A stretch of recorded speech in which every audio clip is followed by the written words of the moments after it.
hoje. Então sejam todos muito bem-vindos. Meu nome é Gabriel Rabelo, para quem não me conhece, sou auditor fiscal da Secretaria da Fazenda do Estado do Rio de Janeiro e professor de Contabilidade e Direito Empresarial do Estratégia Concursos. Hoje a gente vai dar continuidade ao nosso curso para auditor fiscal. Ele também serve para a Polícia Federal, ele também serve para concurso de contador.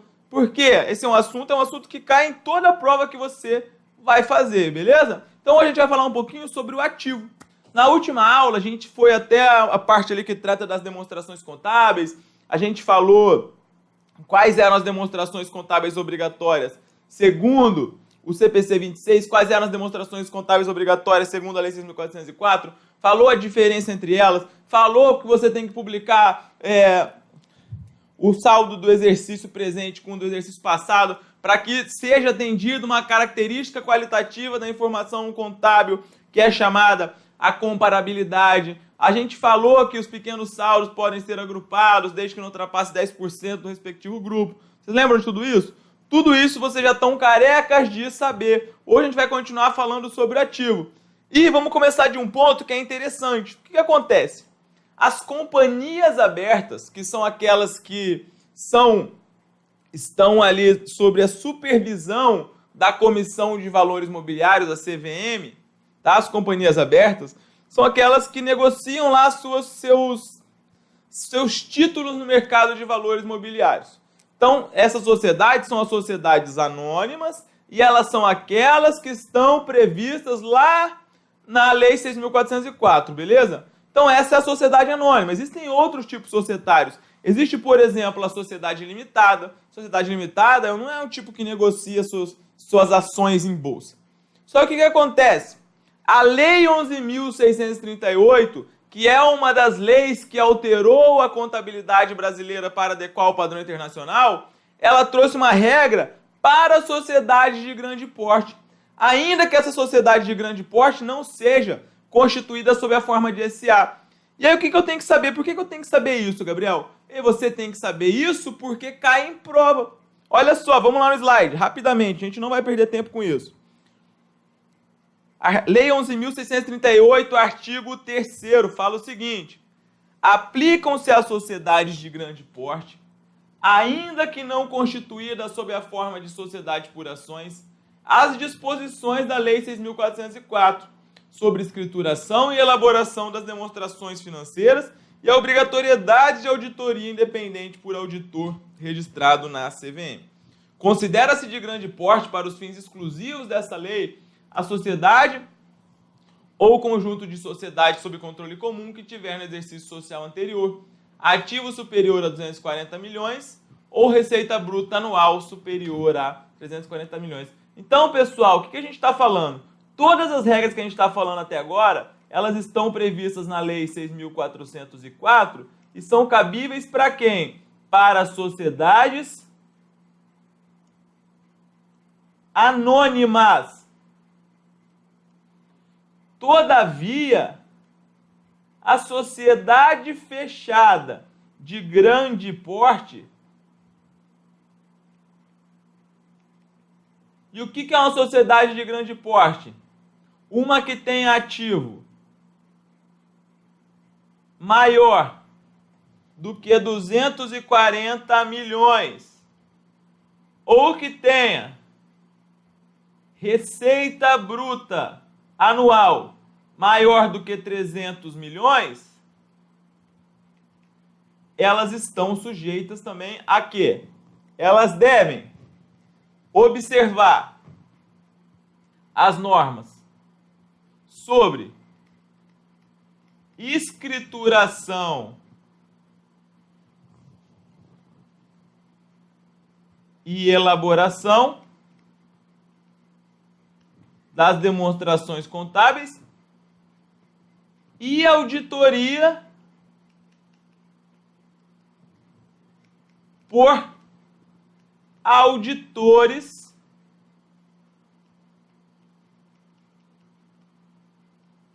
da CVM. Então vejam, pessoal, olha só, aqui não falou nada. A Lei 11.638 nada tratou da publicação. Então, para efeitos de prova, tá? Para efeitos de prova, as sociedades de grande porte, mesmo que não sejam sociedades anônimas, como por exemplo uma sociedade limitada, como por exemplo uma sociedade em comandita simples, uma sociedade em nome coletivo, essa sociedade de grande porte, e ela pode ser considerada, vejam um detalhe, essa sociedade de grande porte, ela pode ser considerada individualmente ou ela pode ser considerada no conjunto de sociedades sob controle comum. Então, quando você tem, por exemplo, uma sociedade só, vamos supor Petrobras. Vamos supor que a Petrobras não tem capital aberto, vamos supor que fosse uma limitada. Ou qualquer outra, você tem uma sociedade só. Sociedade limitada tem um ativo maior do que 240 milhões. Vai estar sujeita a essas regras de elaboração e demonstrações contábeis segundo a Lei 6.404 e auditoria por auditores independentes. Mas a 11.638 não falou nada sobre a publicação. Só que pode acontecer o seguinte, imagina que eu, Gabriel, sou acionista de uma grande rede varejista aqui. Essa rede varejista, ela tem várias filiais. Então essas sociedades, elas estão sob controle comum. E nessa hipótese você vai somar para que possa ser alcançado esse valor. Porque vejam o que diz lá. A 11.638, ela fala o seguinte: considera-se de grande porte a sociedade ou conjunto de sociedades. Beleza? Isso eu nunca vi cair, mas pode cair. Beleza, galera? Então, importantíssimo, entendido isso aqui, sim ou não? Vamos seguir? Vamos embora. Agora a gente vai começar a falar as disposições do ativo.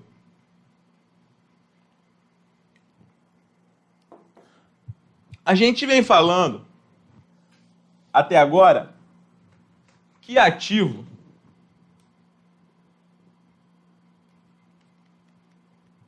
representa os bens e direitos da sociedade, não é mesmo?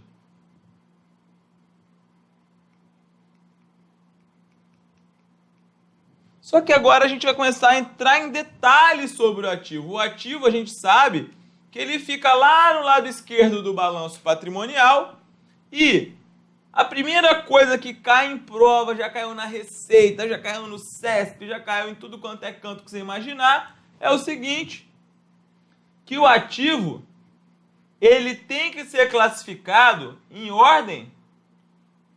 O que, pessoal? Em ordem decrescente do grau de liquidez. Isso é, você começa a apresentação do seu ativo da conta que tem a maior liquidez. O que é liquidez? Liquidez é a possibilidade de converter em caixa. Por exemplo, então você vai começar diretamente com a conta caixa, o seu ativo. Por quê? O caixa já representa o próprio dinheiro. E aí você vai descendo, depois você vai ter bancos, você vai ter clientes, você vai ter estoques. E lá por último você vai ter aqueles que não têm liquidez, que é, por exemplo, o quê? Terreno. Terreno você não vende a hora que você quer, vende? Não.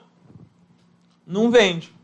Então, além disso, é importante que você saiba qual as classificações possíveis para o ativo. Como que eu posso classificar o ativo? Vamos lá. O ativo ele é dividido em quê? E aí nós vamos entrar em vários detalhezinhos, tá, galera? Essa parte é um pouco mais superficial, mas não pense que essa aula ela não vai abordar temas que não caem na sua prova. Vamos lá. Então, a divisão é em circulante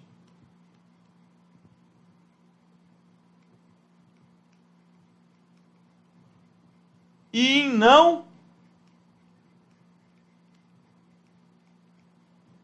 circulante. E aí você grave que os circulantes são aqueles bens e direitos do quê? De curto prazo. Basicamente é isso. A gente vai começar a falar daqui a pouco em detalhes. E o não circulante, você tem que saber por enquanto que ele é dividido em realizável a longo prazo, em ativo não circulante, investimentos, em ativo não circulante, imobilizado, e ativo não circulante, intangível. Tá? Então, vamos começar dessa premissa. Isso aqui é a primeira coisa que você tem que saber. E aí, olha só, você tem que decorar, se você não baixou ainda, vai lá no site do Estratégia Concurso ou vai no Google e joga Lei 6.404. Se você jogar lá Lei 6.404, o primeiro e o segundo item que vai aparecer logo abaixo do Planalto, é a Lei 6.404 que a gente esquematizou. E você tem que decorar esses dispositivos da Lei 6.404, do artigo 176 até o 202. E aí um desses artigos importantes é o 179, que fala o seguinte: as contas serão classificadas do seguinte modo: no ativo circulante, as disponibilidades, os direitos realizáveis no curso do exercício social subsequente e as aplicações de recursos em despesas do exercício seguinte. Pessoal, então vamos lá. O ativo circulante, ele começa assim.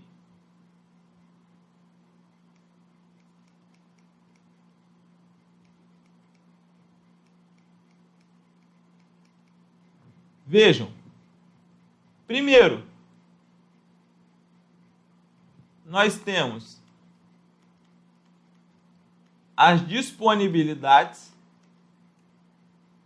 Depois, nós temos os direitos realizáveis no curso do exercício social subsequente. E depois nós temos as aplicações de recursos em despesas do exercício seguinte. Beleza. Então, segundo a Lei 6.404, o ativo circulante está disposto nesses 3 pontos. E aí vamos discorrer um pouco sobre cada um deles. Disponibilidade. Gabriel, o que eu tenho que saber sobre disponibilidade? Isso tem caído em prova. Por exemplo, caiu na prova para auditor fiscal do ISS Cuiabá de 2016. A gente vai mostrar essa questão daqui a pouco. Disponibilidade, pessoal, compreende o quê? Compreende conta caixa, compreende a conta bancos movimento, compreende numerários em trânsito,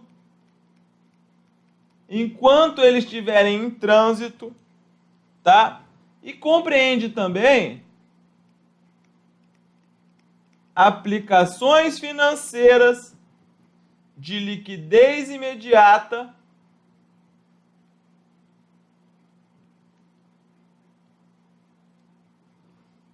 prontamente conversível em dinheiro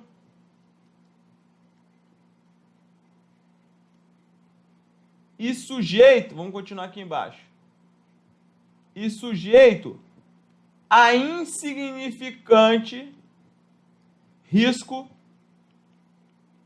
de mudança de valor. Isso está lá no CPC 03, que trata do fluxo de caixa. Então, o primeiro item do ativo circulante são as disponibilidades. E como disponibilidade, você tem caixa. você tem, caixa representam o dinheiro mesmo que está ali na sua empresa, você tem bancos, né, que é o dinheiro que você tem em banco, você tem numerários em trânsito, quando você estava andando, por exemplo, de uma filial para outra, de um lugar para o outro, você tem as aplicações financeiras de liquidez imediata, prontamente conversíveis em dinheiro e sujeita a insignificante risco de mudança de valor. Por exemplo, uma CDB, que tem liquidez imediata, tá? Que você pode converter em dinheiro na hora. Uma CDI, uma LCA, uma LCI. São várias ali, a gente não pode restringir. Se atendeu esse requisito e aí na sua prova você vai ter que ter uma perspicácia para perceber isso, ora, é uma aplicação financeira. Tem liquidez, pode ser uma CDB, pode ser uma CDI. Tem liquidez imediata. É prontamente conversível, é sujeito e não vai ter um risco de valor abrupto, como por exemplo uma opção, né, um mercado de opções, alguma coisa assim. Então, óbvio, vai poder ser classificado como disponibilidade. Pessoal, e aí é importante que vocês saibam 2 pontos acerca da disponibilidade que caem em prova, que é o seguinte: se aparecer lá a conta bancos, só que o banco ele está em liquidação, né? A liquidação é como se fosse um processo falimentar do banco, tá? É um processo específico. Se o banco estiver em liquidação, você não vai classificar como disponibilidade. Você vai classificar como contas a receber. Importantíssimo isso aí, galera. O que mais? Se aparecer na sua prova também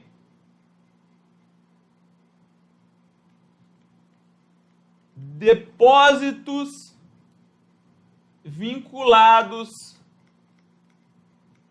a operações de curto prazo, tá? Depósitos vinculados a operações de curto prazo. Pessoal, aí também não é disponibilidade. Vai estar lá no seu ativo, mas não é considerado uma disponibilidade. Por quê? Porque você tem um depósito lá no banco, ok? Só que esse depósito você não tem a disposição dele. Vejam, disponibilidade é algo que você tem à disposição. Eu sempre tento falar para os nossos alunos que tudo existe uma razão. Disponibilidade é algo que você tem à disposição. Mas um depósito que está vinculado a uma operação financeira para pagar um empréstimo, para não sei o que, para pagar um tributo, etc., de curto prazo, por exemplo, não é uma disponibilidade. Beleza? Então vamos dar uma olhada na nossa questão. Olha só. Em 31 de 12 de 2015, uma entidade possuía as seguintes contas em seu ativo: conta caixa 100 mil, conta bancária no Banco Alfa 50 mil, conta bancária no Banco Beta 30 mil, depósito vinculado à liquidação de empréstimo de curto prazo 80 mil, numerário em trânsito decorrente de remessa para a filial 40 mil, aplicações de curto prazo no mercado financeiro prontamente conversíveis e caixa e com risco considerável de mudança de valor 60 mil. Além disso, sabe-se que na data o Banco Beta estava em liquidação. Com base nas contas acima, o saldo das disponibilidades em 31 de 12 de 2015 foi de... Então aqui, galera, vejam só. Nós temos aqui considerado como disponibilidade.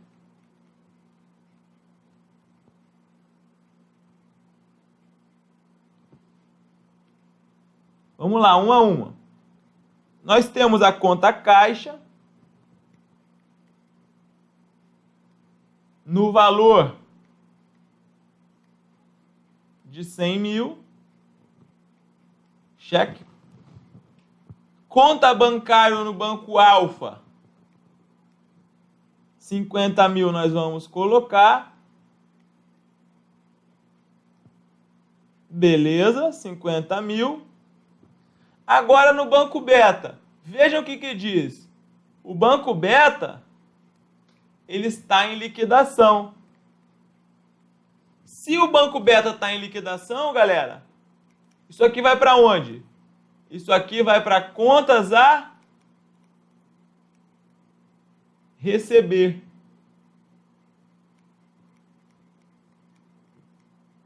Então aqui não entra. Depósito vinculado à liquidação de empréstimo de curto prazo. Depósito vinculado à operação de empréstimo de curto prazo não entra, porque você não tem disponibilidade. Você tem um depósito lá no seu banco, mas ele está vinculado a uma operação de curto prazo. Você vai ter que pagar, você não pode movimentar. Numerário em trânsito decorrente de remessa para filial entra.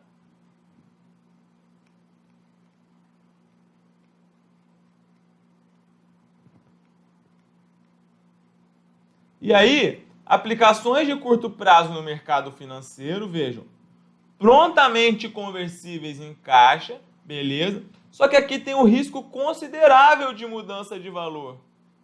Então não vai entrar também. E aí as nossas disponibilidades, portanto, serão esses 3 itens aqui. No valor total de R$190 mil. Gabarito letra C. Tá? Veja, essa prova é uma prova considerada difícil, mas se você viu, se você está assistindo essa aula, você não erra mais isso aqui. Isso aqui também, pessoal, caiu no ISS Recife de 2014. Uma mesma questão, mesma. E outras bancas vão cobrar, tá?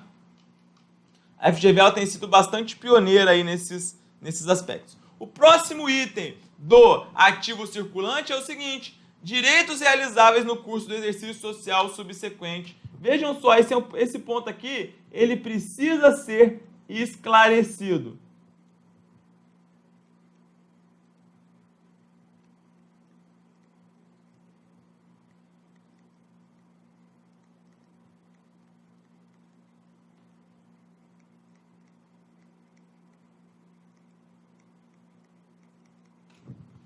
Prestem atenção, galera.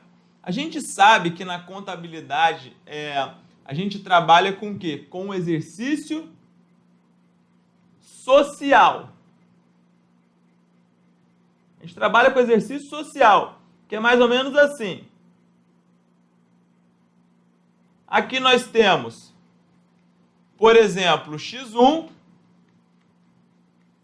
Aqui nós temos X2. Isso aqui são exercícios sociais,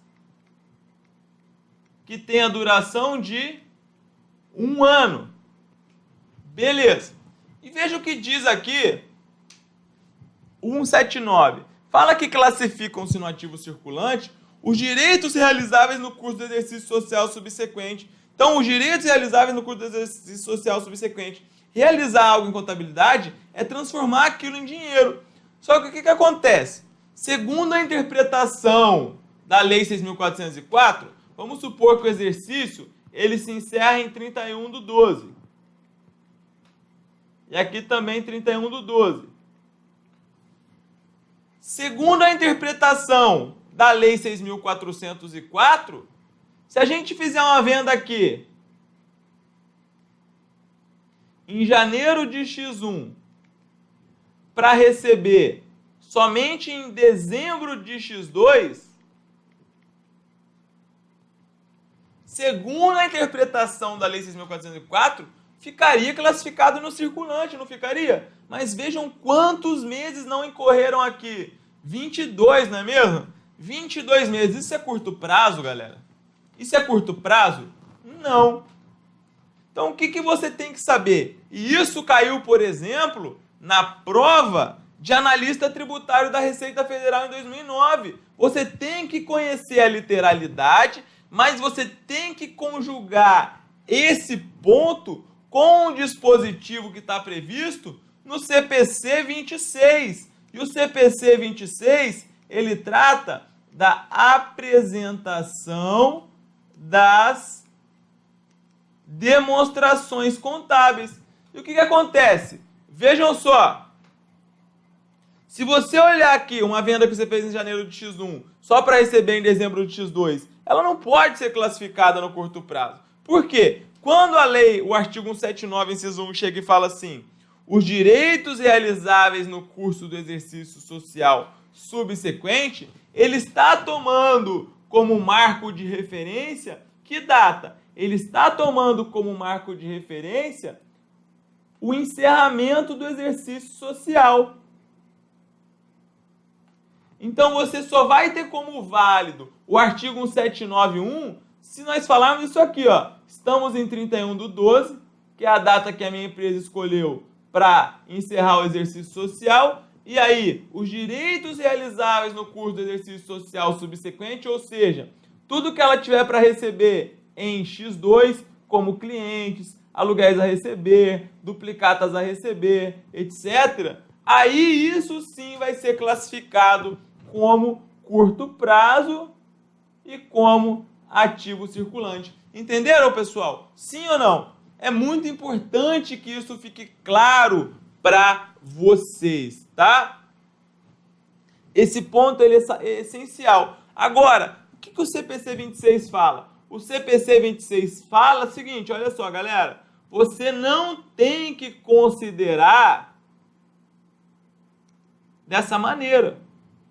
Você vai olhar a partir de 12 meses.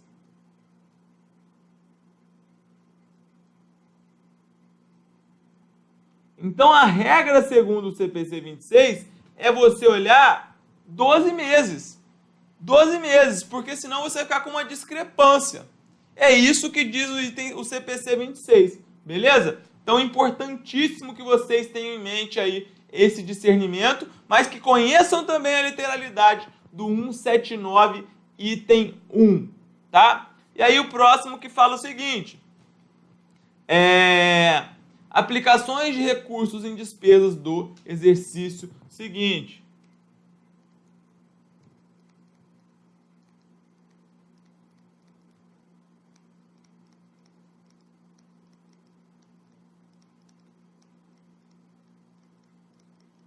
Aqui é o seguinte, aplicações de recursos em despesas do exercício seguinte. Isso aqui a gente pode também se chamar do quê? De despesas antecipadas. O que acontece, galera? Acontece o seguinte, na contabilidade, vige o que a gente chama de regime de competência.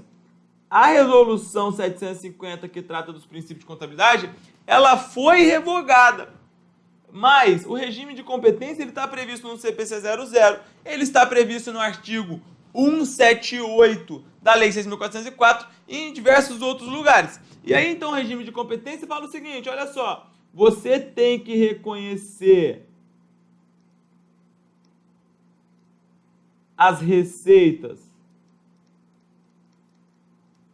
e as despesas no período em que ocorrem.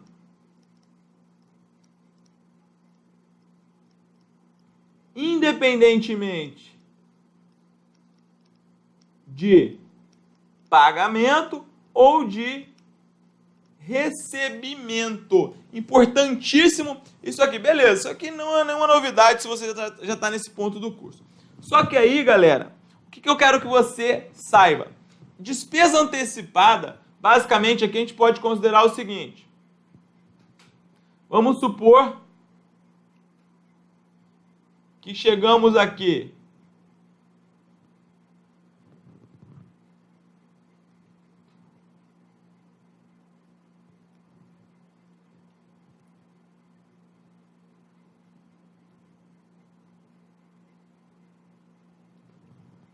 em 31/12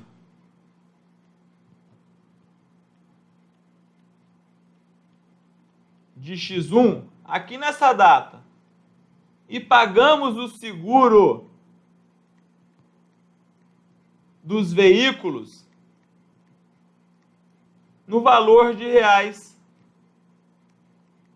1.200. E esse 1.200 é para a gente utilizar isso no exercício de X2, beleza? Importantíssimo aí que vocês saibam. Só que o que acontece, galera? Quando a gente pagou isso aqui em 31/12 de X1, essa despesa ela ainda não aconteceu. Por quê? Na contabilidade, você contabiliza as despesas conforme elas passem, conforme você vai utilizando. Então, quando chegar aqui no final de janeiro de X2, eu tive 1/12 da minha despesa. Quando transcorrer fevereiro de X2, eu tive mais 1/12. E aí é importante que você entenda. Quando eu efetuei o pagamento aqui em 31/12 de X1, na realidade, eu tive o que a gente fala de despesa antecipada. Ou então, uma aplicação de recurso em despesa do exercício seguinte. E como é que você contabiliza isso? Basicamente é o seguinte.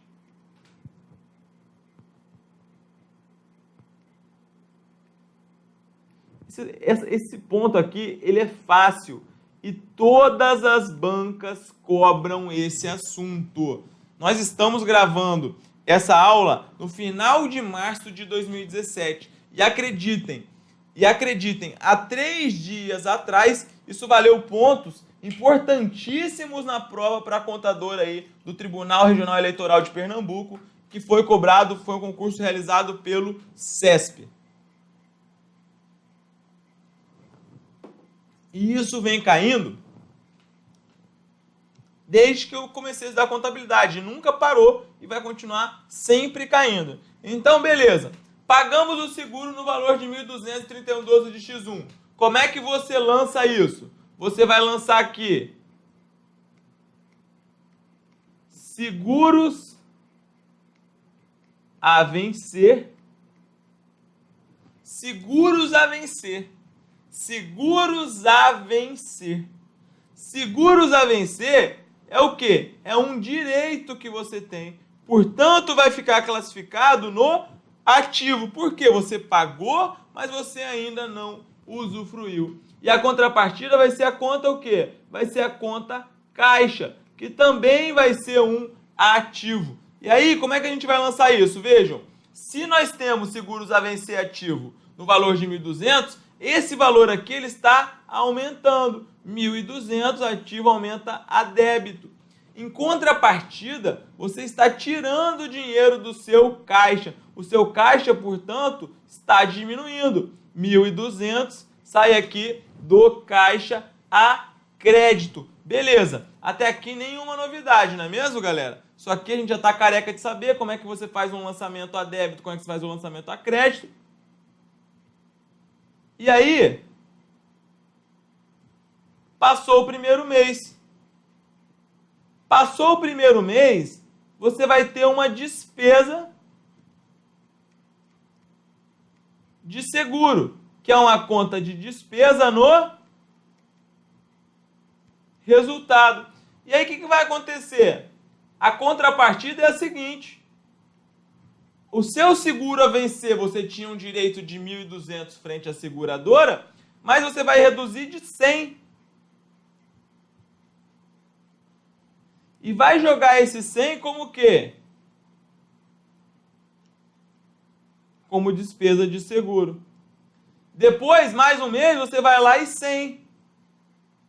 E depois vai o quê? Despesa de seguro. Até que vai chegar ao final do exercício, vai acontecer o quê? Isso aqui vai estar zerado e aqui vai estar com um saldo de 1.200. E aí vejam, entenderam? Sim ou não? Importantíssimo que isso aqui fique claro para a prova de vocês. Isso aqui, se você vai fazer um concurso para técnico em contabilidade da prefeitura do interior não sei da onde, cai. E se você vai fazer um concurso para auditor fiscal da Receita Federal, cai, tá? Beleza. Agora, o que eu quero que você compreenda também desses pontos? Isso aqui, a ESAF, tá? A ESAF, ela gosta muito de explorar esses pontos. Expressões, vou colocar aqui.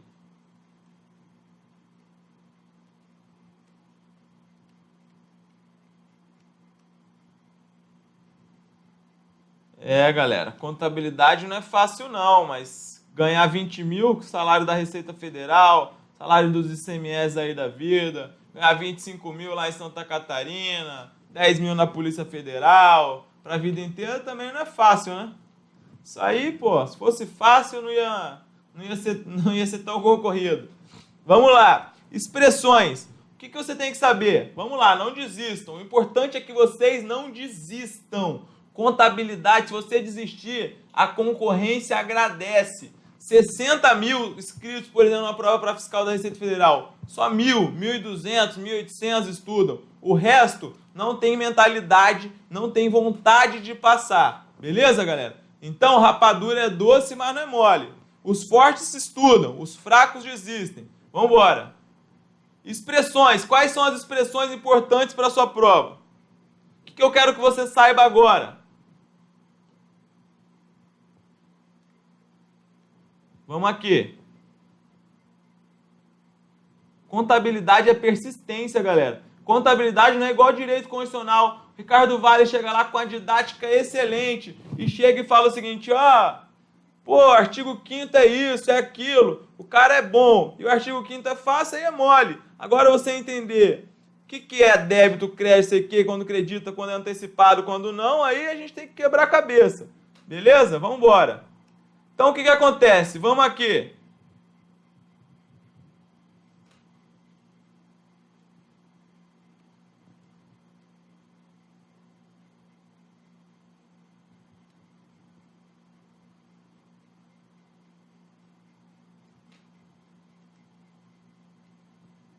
Vamos lá. Você tem aqui dezembro de X1 e tem aqui janeiro de X2. Beleza. Vamos colocar a primeira situação aqui que cai em prova. Vamos colocar aqui a situação A. O que aconteceu? Você tem aqui A. Você não pagou nada. Você não pagou nada. E não utilizou o serviço. E não utilizou serviço algum. Pessoal, se eu não paguei nada e se eu não utilizei serviço algum, isso aqui aparece na minha contabilidade? Sim ou não? Vejam, eu não paguei, eu estou ali, por exemplo, no começo de dezembro de X1 e falo o seguinte, olha só, poxa, eu preciso contratar um serviço de um eletricista. Preciso contratar um serviço de um eletricista. Mas eu só tenho a intenção de contratar esse serviço do eletricista. Eu ainda não fiz nada. Eu não fiz nada. Então isso aqui não vai aparecer na contabilidade. É o quê? É o que a gente chama de despesa não incorrida e não paga. Uma despesa que não foi incorrida e uma despesa que não foi paga. Você só tem uma intenção, por exemplo. O que você vai fazer? Não aparece na contabilidade. Agora vamos para B. Vamos B. B está aqui.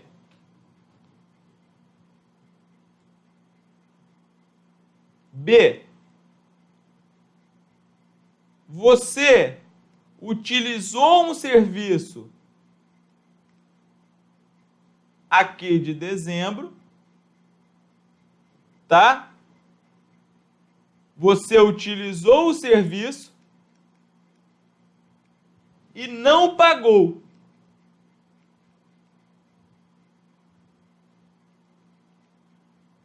O que você tem nessa hipótese? O que você tem nessa hipótese? Vejam, você está em janeiro. Você utilizou um serviço de dezembro. O que você tem aqui? Vamos colocar aqui. Nessa hipótese, você tem uma despesa já incorrida e não paga. Muito bem. Quem falou isso aí, despesa incorrida e não paga, tá de parabéns. Se você tem uma despesa incorrida, já foi incorrida, já passou, mas ela não foi paga, ela vai estar onde? Opa! Ela está no seu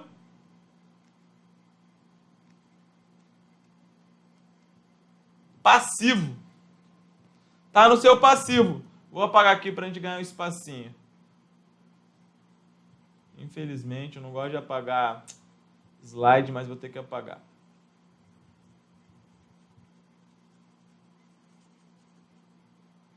Por exemplo, quando passou lá o mês de dezembro, você registrou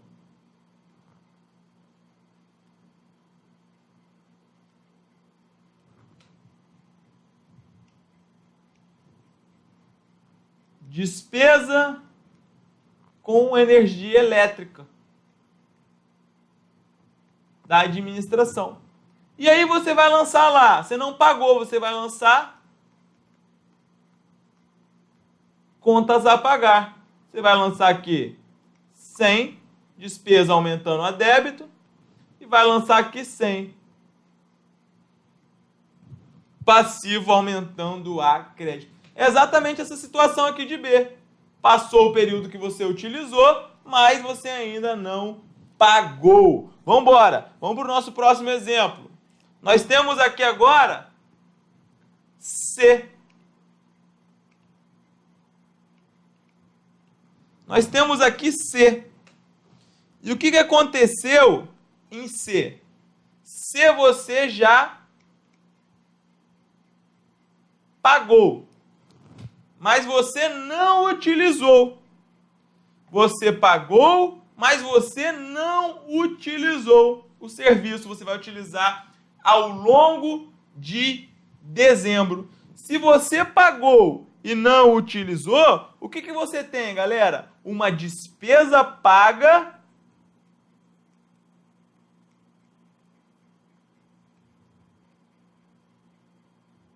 e não incorrida.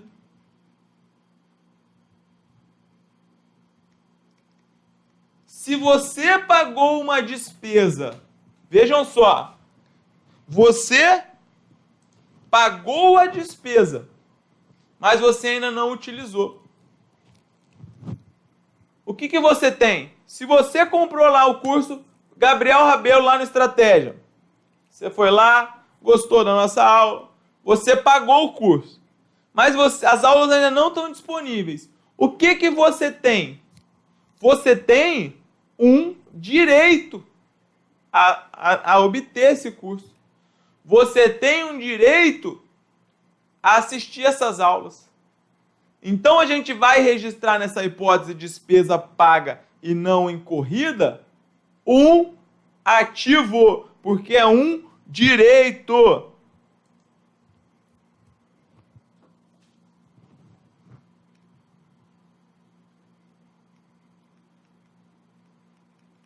Que é exatamente o lançamento que a gente fez aquela hora ali. O caso, por exemplo, dos seguros a vencer, que você pagou, mas ainda não incorreu. Como aqui, ó, Seguros a vencer, conta do ativo. Caixa, conta do ativo. Beleza? E por fim, nós temos aqui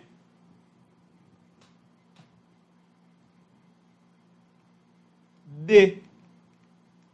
D, você acabou o serviço ali e você já pagou. Nós temos despesa paga e já incorrida. Aí nessa hipótese você tem uma despesa paga e já incorrida, aí você simplesmente vai lançar aqui, ó, débito, despesa com energia elétrica, vamos supor, e crédito, caixa. Diminuindo o caixa. Então essas situações, elas são muito importantes que você entenda. A Receita Federal cobra isso direto. O concurso da Receita Federal, isso cai direto, galera, cai muito. Várias bancas cobram isso, várias, e vai continuar caindo. Então, uma atenção especial para essa questão das despesas antecipadas. E eu acabei de falar para vocês que hoje nós estamos em 22 de março de 2017. Isso caiu numa prova que foi realizada no dia 20 de março. No dia 19 de março. Não, vai continuar caindo, beleza? Atentem-se a isso. Lançamentos é um fato que você já tem que saber.